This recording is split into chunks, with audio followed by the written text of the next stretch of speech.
everybody. We're here with former Deputy Director of the FBI, Andrew McCabe, the author of the new book, The Threat. We have learned a fair amount over the last couple of years of former Director Mueller's investigation of through sentencing memos, through court filings. Right. We've learned some of what he's learned. Are there things that you knew that had already been learned in the Russia investigation before you left that are significant details that we have not learned yet? Sure. There's certainly information. What are those things?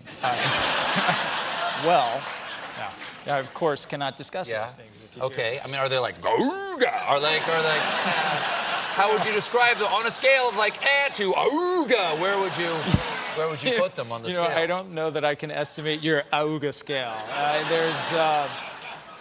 It goes like this. It goes. That's what we do. It goes, and then Ooga. And so maybe somewhere in the middle. Somewhere in the middle. Somewhere in the middle.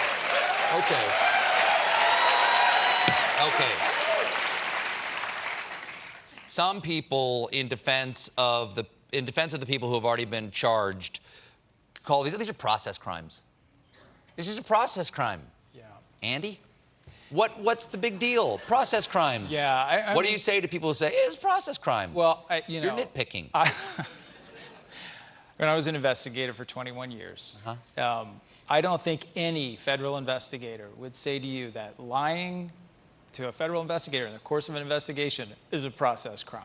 We take that pretty seriously. Of course, you guys take it seriously. It's your job. I mean, the That's rest right. of us is just... That's right. You are the process. That's of right. course, Look, why it feels important to you. If we can't count on, the information we get, we have a harder time investigating. So, well, one of the things about this book, which again, I enjoyed reading, I recommend it to people, is that we got your eyewitness account of many things that we already had reports about.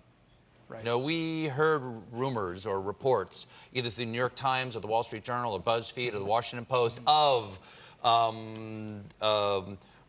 what happened in meetings with Donald Trump, what happened with considering the 25th Amendment, right. the need to get Robert Mueller. There's so many things in here that I already knew about. I got your fresh perspective on it, and I got an idea of what it felt like to be in the room. Sure. What do you think of the reporting on the investigation so far? We get a lot of reports from the Washington Post and the New York Times. Are they accurate? What do you think in general of how factual those reports are? Because the president calls them all fake news. Yeah.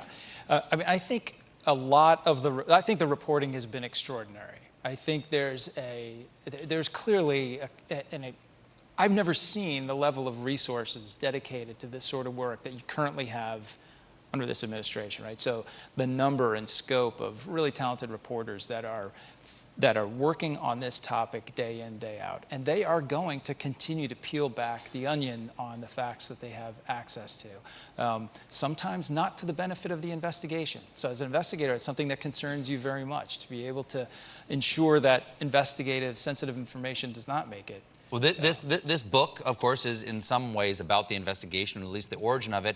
If you were still in the FBI, would you want this book out there? It's a great question. Thank you. Sir, as an interviewer, I appreciate a good question. Yes.